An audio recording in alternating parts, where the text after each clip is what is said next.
We're getting our first look tonight at the financial forecast for Chicago Public Schools in the coming year. And the numbers are bleak.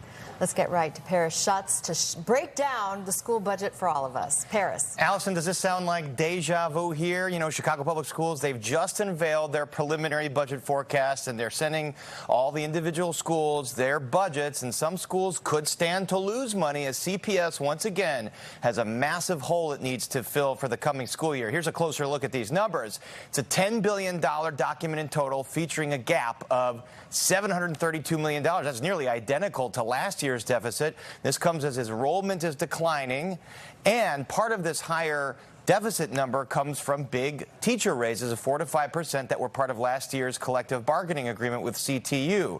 The system says it's only receiving 73% of the funding that the state has considered adequate from both state and federal sources. But remember, those federal dollars are drying up in the last year or two, and it comes as CPS just finished closing that last year budget deficit. And Mayor Johnson, he declared a record tax increment financing surplus, which went a long way to plugging that gap. Will he do it again this year?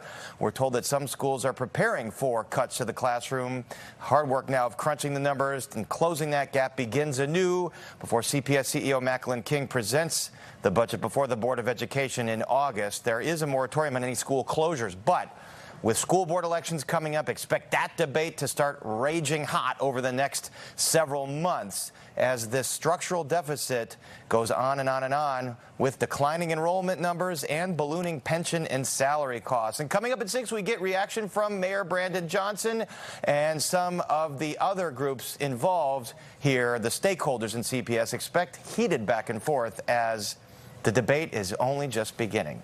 Stephen, Allison? It's been a long debate. All right. And it just recycles anew every year. It keeps going. It keeps going. We're glad you're on top of it. Paris Schutz, thank you so much.